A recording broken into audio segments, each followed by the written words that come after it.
Welcome to Story Jam Theater. I'm your host, Chris Krimitsos. If you're moved and inspired by stories, then you're in the right place. Recently, at a Story Jam, we had a visitor who flew in from Texas to tell us a story about his dad.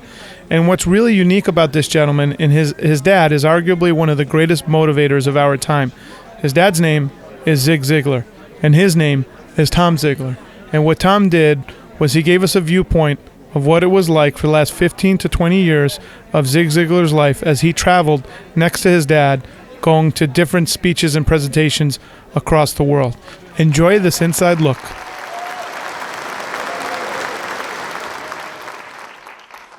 So my story starts about 20 years ago, and the plane landed only about 5 years ago. So let me fill you in between. 20 years ago, my dad, who is Zig Ziglar, and we were flying to an event.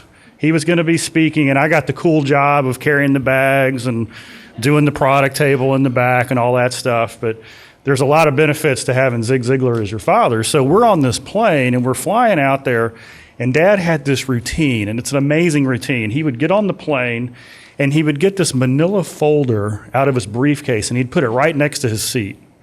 The flight attendant would come by, and he'd tell the flight attendant, "Hey, I'm about to take a nap. My seat belt is it's all buckled up. You don't need to wake me up to ask me to buckle my seat belt." He said, "I don't need anything to drink. I'll ask you if I need something."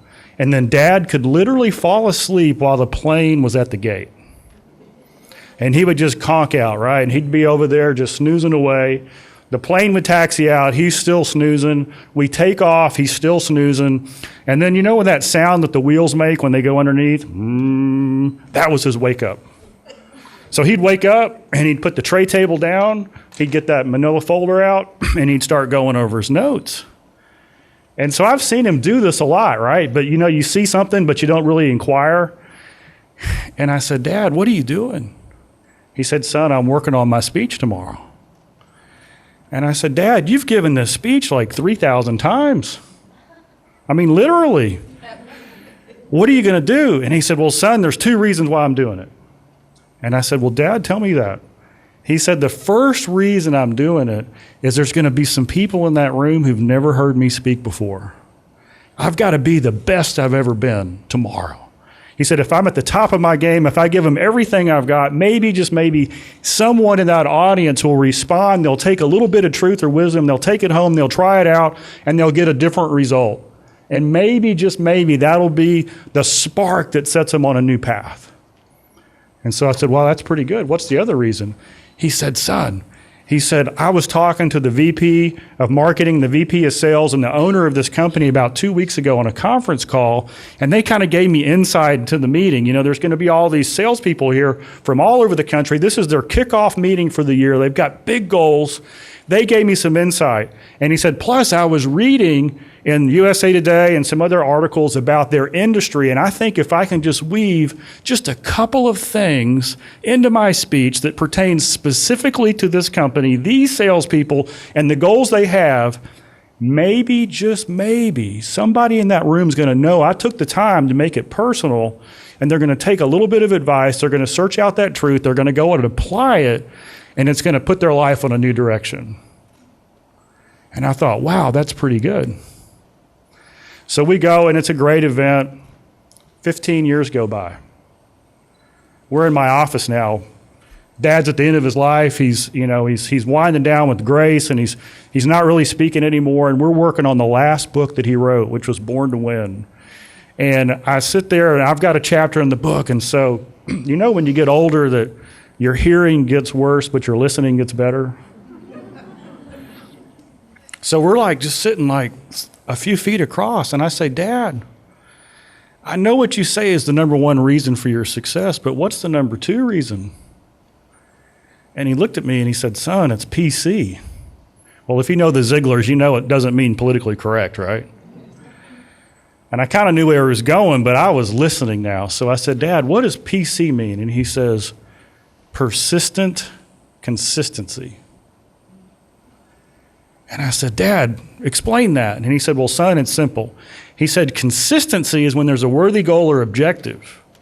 And that means that you're going to work on it every day or as often as necessary until you achieve that goal.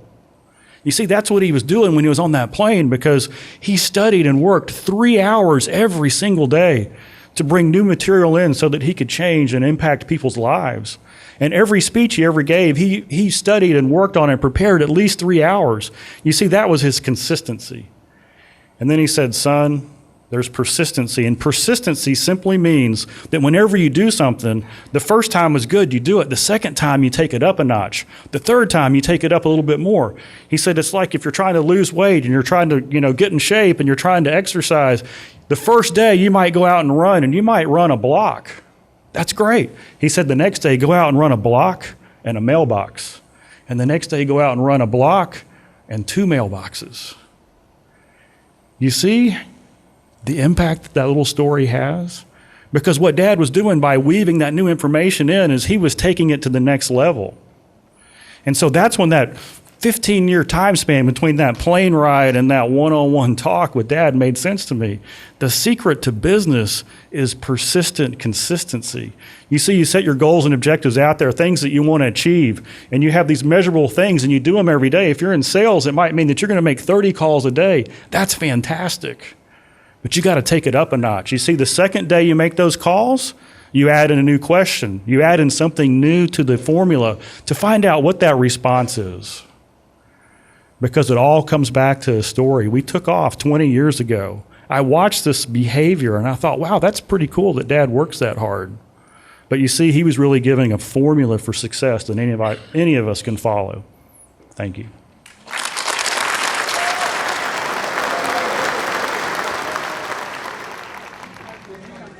To learn more about Tom Ziglar and our other storytellers, make sure to go to storygmtheater.com.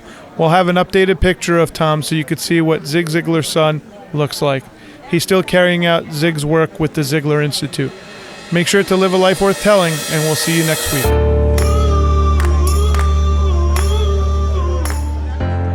This has been a Story Jam Theater podcast. Production support provided by Anthony Kovic of Real Video Production and Stuart Mackey of Mackey Productions. All stories are true as affirmed by the storytellers. Special thanks to the Film Commission of Florida, The Hive, and the Tampa Bay area.